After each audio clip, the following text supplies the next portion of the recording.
भगवान विष्णु ने बताया, गौ माता के इस 3 श्राप से स्त्रियों के साथ ऐसा होता है। आइए जानते हैं। तो दोस्तों, मेरा वीडियो अच्छा लगे तो वीडियो को लाइक करें, शेयर करें, सब्सक्राइब करें और बेल आइकन को दबाना ना भूलें, ताकि इसी प्रकार के अच्छे वीडियो हम आगे भी लेके आते रहेंगे। गीता सुंदर ज्ञान चैनल में आपका बहुत स्वागत है। वीडियो पूरा देखें, क्योंकि आधा अधूरा ज्ञान कभी फलदायी नहीं होता। एक समय की बात है, माता लक्ष्मी और भगवान विष्णु वैकुंठ लोक में बैठे हुए थे। तभी माता लक्ष्मी ने भगवान विष्णु से कहा, स्वामी, मेरे मन में 3 प्रश्न उठ रहे हैं, आपकी आज्ञा हो तो पूछूं? भगवान विष्णु ने कहा, हे महादेवी, आपके मन में कौन से प्रश्न उठ रहे हैं? निसंकोच होकर पूछो। और फिर माता लक्ष्मी ने कहा, स्वामी, मेरा पहला प्रश्न है कि आखिर क्यों गाय माता ने स्त्रियों को श्राप दिया था? और मेरा दूसरा प्रश्न है, जिसे गाय को खिलाने से पाप और पुण्य मिलता है। और मेरा तीसरा प्रश्न है, गाय एक पवित्र पशु होने के बावजूद भी उसको झूठा भोजन खाना पड़ता है। और भगवान विष्णु ने कहा, हे महादेवी, आपने समस्त मानव जाति के कल्याण हेतु अत्यंत महत्वपूर्ण प्रश्न किए हैं। गाय को माता के समान पूजनीय माना जाता है और गाय में 33 करोड़ देवी देवताओं का वास होता है। यह पशुओं में सबसे पवित्र पशु है, जिसकी उत्पत्ति समुद्र मंथन में आपके साथ हुई। जिस घर में गाय की पूजा और सेवा की जाती है, उस घर में अन्न धन का भंडार भरा रहता है। हे महादेवी, मैं आपके तीनों प्रश्नों के उत्तर इस कथा के माध्यम से सुनाऊंगा और उसको आप पूरे ध्यान से एकचित्त होकर सुने। उसका घर धन धान्य से भरा रहेगा और उसके घर में कभी लड़ाई झगड़ा नहीं होगा और मृत्यु के बाद उस व्यक्ति को स्वर्गलोक की प्राप्ति होगी। फिर माता लक्ष्मी कहने लगी, हे स्वामी, मैं इस पवित्र कथा को ध्यान लगाकर पूरी तरह से सुनूंगी। कृपा करके आप इस कथा का आरंभ कीजिए। फिर विष्णु भगवान ने कहा, हे महादेवी, एक समय की बात है, अमरावती में एक किसान रहता था, जिसका नाम गोपाल था और उसकी गाय का नाम नंदिनी था। गोपाल रोज अपनी गाय को चराने के लिए खेतों में ले जाता था और वह खूब सेवा किया करता था। नंदिनी भी अपने मालिक गोपाल से बहुत अधिक लगाव रहती थी। उसका एक बछड़ा भी था, वह उसके साथ वह हमेशा रहता था। वे दोनों एक दूसरे से बहुत प्रेम करते थे और इसी तरह कई वर्षों तक गोपाल अपनी गाय नंदिनी की सेवा करता रहा और नंदिनी भी उसे बहुत सारा दूध देकर गोपाल और उसके परिवार का पालन पोषण करती रही। गोपाल गाय के दूध को बेचकर अपने परिवार का पालन पोषण करता था। फिर कुछ दिनों के बाद गोपाल का विवाह उस गांव के एक किसान की बेटी से हो गया, जिसका नाम सीता था। वह तो बहुत सुंदर थी, लेकिन वह एक लालची और क्रूर स्वभाव की थी। जिस दिन वह विवाह करके वह गोपाल के घर आई, तभी उसे गोपाल को अपनी सारी मांगें करवाने के लिए तंग किया और हमेशा उसे भला बुरा और अशब्द बोलती थी। वह हर दिन सुबह देर से जागती और देर से भोजन बनाती थी और बचा हुआ बासा भोजन गाय को खिलाती थी। फिर भगवान विष्णु ने कहा कि महादेवी, फिर एक दिन सीता ने स्वयं के लिए कुछ गहने खरीदे और गोपाल ने मना कर दिया और कहा कि सुनते हो कि हमारी गाय का तो बछड़ा उसे हम बेच देते हैं, वैसे ही हमें उसकी कोई ज़रूरत नहीं है। तब गोपाल ने मना किया और गोपाल के साथ जोर से झगड़ा करने लगी, जिससे बेचारा गोपाल उसकी जिद के आगे हताश होकर चाहते हुए भी बछड़े को बेच दिया। वह गाय को बछड़े को बेचना तो नहीं चाहता था, पर बेबस में बेचना पड़ा। वह बहुत दुखी होकर एक दूसरे से देखते रह गए और फिर कुछ दिन बाद गोपाल की गाय ने दूध देना भी बंद कर दिया, तो सीता ने उसे घर से बाहर निकाल दिया और उसे भला बुरा अशब्द वचनों का प्रयोग किया। फिर भगवान विष्णु ने कहा, महादेवी, गाय एक बेईमान पशु अवश्य, किंतु वह मनुष्य के हाव भाव को अच्छी तरह से समझती है। वह वहाँ से चली गई। नंदिनी अपना जीवन गांव के पास वाले जंगल में व्यतीत करने लगी। फिर कुछ समय बीतने के बाद गाय गर्भवती हो गई और वह अपना जीवन उस जंगल में रहकर जीने लगी। कुछ महीने बीतने के बाद गोपाल की गाय नंदिनी ने यह सोचा कि जब मुझे बच्चा हो जाएगा तो गोपाल और उसकी पत्नी सीता शायद फिर से मुझे अपने घर में वापस ले जाएंगे।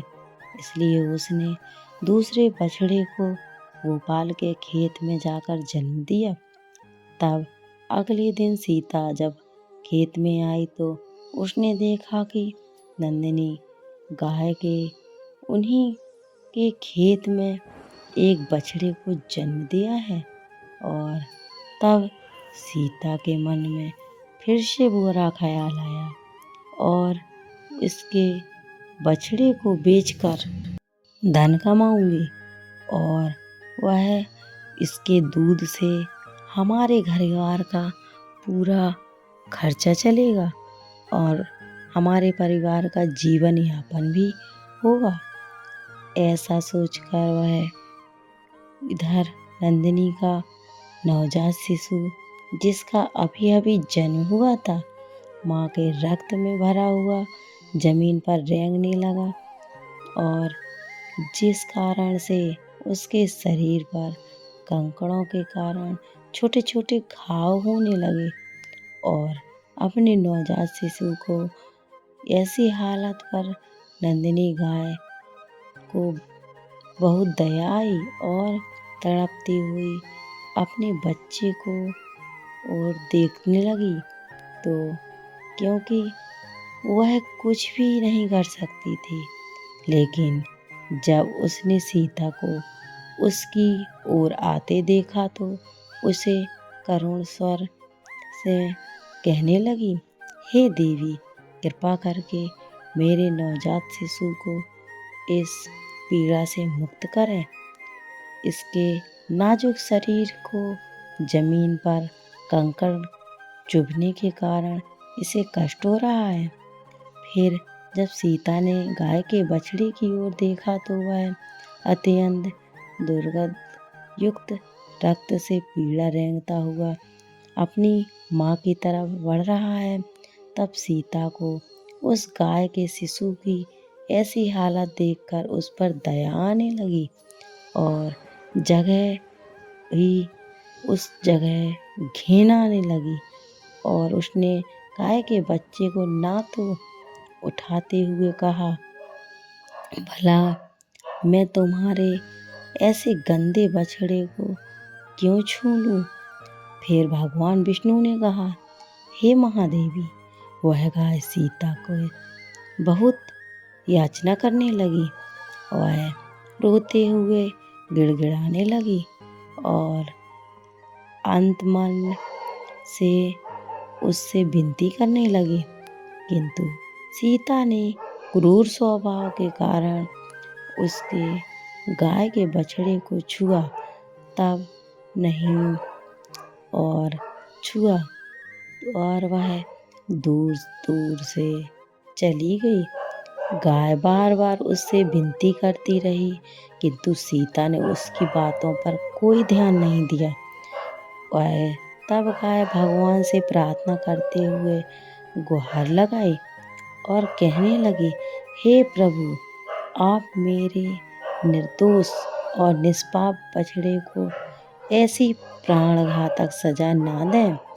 आखिर हम पशुओं ने ऐसा कौन सा महापाप किया है जिस कारण से हमें अपने ही बच्चों को ऐसे तड़पते हुए देखना पड़ता है।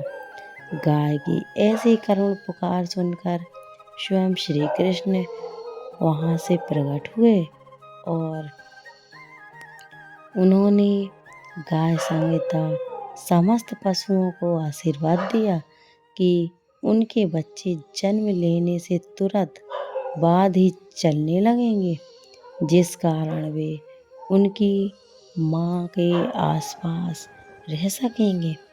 फिर भगवान विष्णु ने कहा, हे महादेवी, श्री कृष्ण के आशीर्वाद देने तक वह अंतर ध्यान हो गए श्री कृष्ण। परंतु थोड़ी देर बाद सीता वापस उस गाय के पास उसे देखने के लिए आई तो उसे उसकी आंखों का विश्वास नहीं हुआ और वह गाय का बच्चा खुद से खड़ा था। तो सीता ने गाय के बच्चे को हल्का सा धक्का देकर जमीन पर गिरा दिया। जब गाय ने सीता को इस घिनौनी हरकत को देखा, उसे बड़ा ही क्रोध आया और उसने समस्त देवी देवताओं, अग्नि, वायु, आकाश, जल और वृक्षों को साक्षी मानते हुए सीता को श्राप दिया और कहा, दुष्ट स्त्री, आज तुमने अपनी क्रूरता की सभी हदें पार कर दी हैं।